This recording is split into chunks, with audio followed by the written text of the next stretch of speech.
Pelatih Timnas Indonesia U23, Indra Syafri, mengutarakan beragam hal setelah Doni Tripamungkas dan kawan-kawan kalah dari Mali dalam laga uji tanding di Stadion Pakansari Sabtu. Indra merasa tidak puas, namun juga menilai skuad Garuda U23 tidak bermain jelek saat menghadapi tim The Eagles. Oke, pertama tentu dari hasil. Dari gol yang terjadi tentu kita nggak puas. Tapi kami dalam hal ini ada beberapa hal positif yang kita lakukan. Dan secara keseluruhan pun, tim saya pikir nggak terlalu bermain jelek, kata Indra. Pelatih yang kerap dipercaya menangani skuad merah putih untuk kategori kelompok umur itu juga menyoroti kualitas lawan yang bisa menghukum kesalahan anak asuhnya secara langsung. Indra menerangkan bakal terus meningkatkan kualitas tim sebelum berlaga di SEA Games pada Desember 2025. Yang jelas, kami dari pertandingan yang kami lakoni malam ini, memang banyak hal yang harus kita perbaiki untuk menuju ke SEA Games nanti. Dan juga nggak bisa dibandingkan. Nanti kan kualitasnya yang kita hadapi di SEA Games kan nggak seperti ini, jelas Indra. Indra Syafri masih menanti kehadiran Marcelino Ferdinand di Timnas Indonesia U23 yang sedang dipersiapkan menuju SEA Games 2025. Marcelino hingga saat ini belum bergabung bersama Ivar Jenner dan kawan-kawan yang sudah menjalani pemusatan latihan dan melakoni agenda latih tanding melawan Mali. Kendati persaingan di lini tengah cukup ketat, Indra tidak menutup pintu bagi Marcelino yang saat ini sedang meniti karir di AS Trencin. Indra mengaitkan harapan kedatangan Marcelino dengan peningkatan kualitas tim.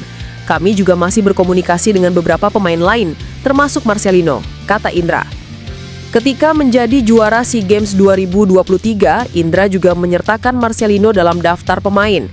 Ketika itu, Marcelino bahu-membahu bersama Rizky Ridho, Hernando Ari, Pratama Arhan, Witan Sulaiman, Ramadan Sananta, Beckham Putra, dan Alvendra Dewangga.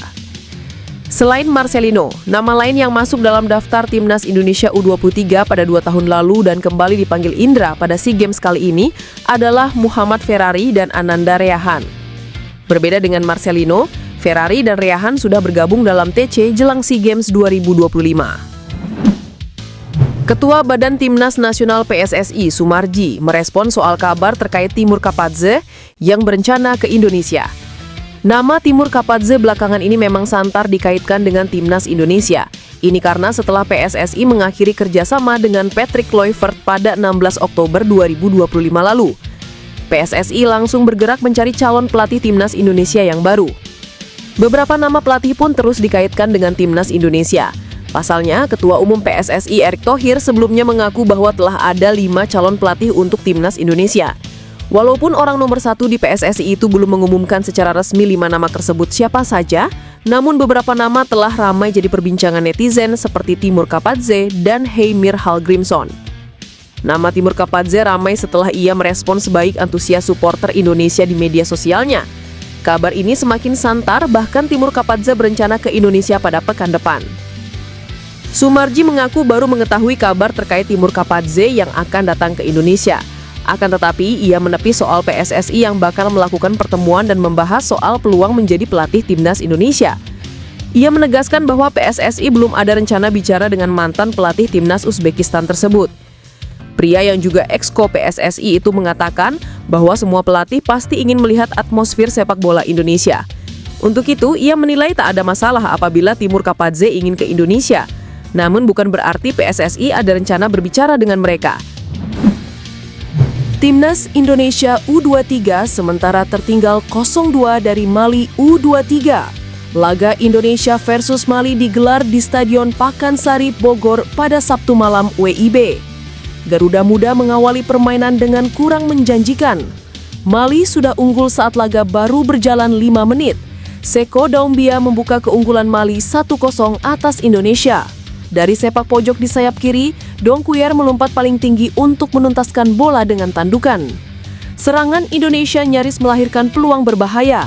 Sebuah tusukan dari sayap kiri memaksa kiper Bora Makone keluar dari sarangnya. Indonesia mencoba memaksimalkan situasi gawang Mali yang kosong, tapi serangannya bisa dipatahkan. Sebuah peluang lain dari Indonesia, crossing dari sisi kiri menemui Ananda Raihan di dalam kotak penalti.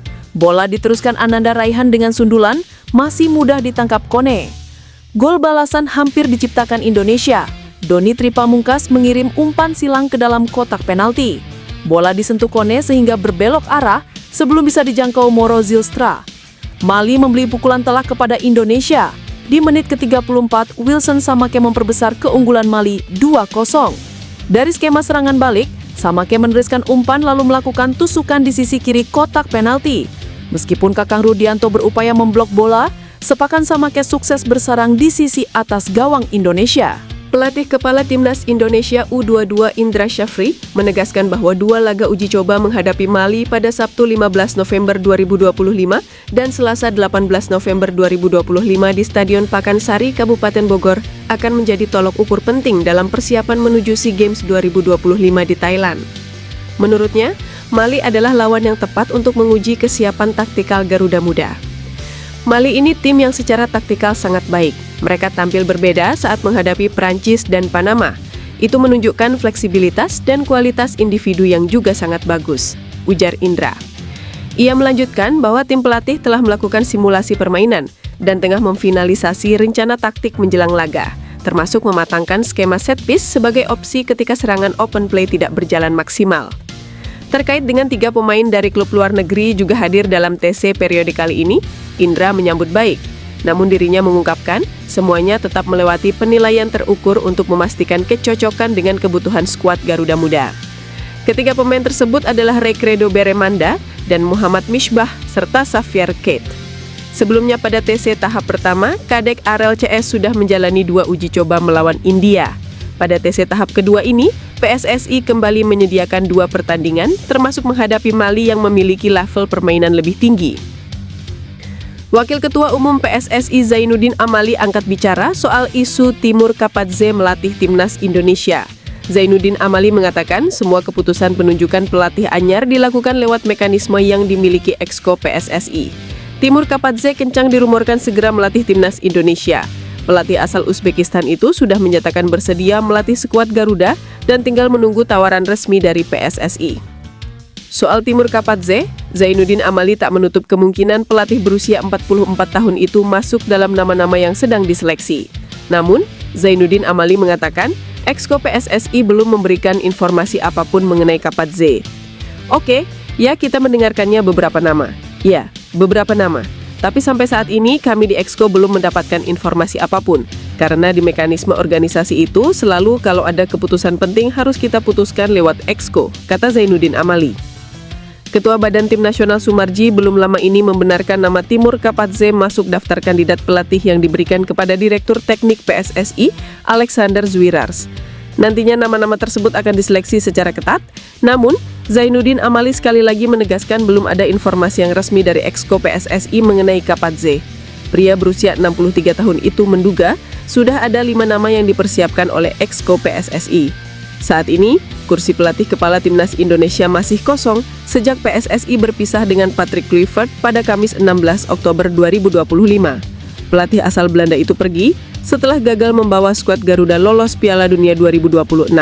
Akibat tidak memiliki pelatih kepala ini, Timnas Indonesia absen di FIFA Matchday November 2025, padahal di saat bersamaan, 10 negara Asia Tenggara lain ambil bagian di FIFA Matchday November 2025. Pelatih Mali U23, Fousseni Diawara, melontarkan pujian setinggi langit untuk Timnas Indonesia U23 jelang duel uji coba di Stadion Pakansari, Sabtu 15 November 2025. Laga ini menjadi bagian dari agenda persiapan Garuda Muda menuju SEA Games 2025. Kedua tim juga dijadwalkan bentrok lagi pada uji coba kedua Selasa. Dalam konferensi pers, Diawara mengaku sudah cukup mengenal karakter permainan Indonesia. Bukan tanpa alasan, ia pernah berhadapan langsung dengan skuad U23 saat menjadi asisten pelatih Guinea di playoff Olimpiade 2024. Diawara juga mengungkapkan bahwa ia mengikuti perkembangan Timnas Indonesia U23 di Piala Asia U23 2024 di Qatar. Ia menilai Garuda Muda menunjukkan progres yang signifikan. Selain mengamati tim, Diawara turut menyoroti perkembangan pesat sepak bola Indonesia secara keseluruhan, termasuk maraknya pemain Mali yang tampil di Liga Indonesia. Sepak bola Indonesia berkembang sangat cepat. Ada juga pemain Mali di Liga sini yang ikut berkembang pesat. Saya mengikuti mereka, ucapnya. Diawara juga tak lupa memuji atmosfer sepak bola tanah air yang menurutnya sangat berbeda dan berkesan. Garuda Muda kini bersiap menyambut ujian berat menghadapi Mali, sekaligus mengukur kekuatan jelang pertarungan di SEA Games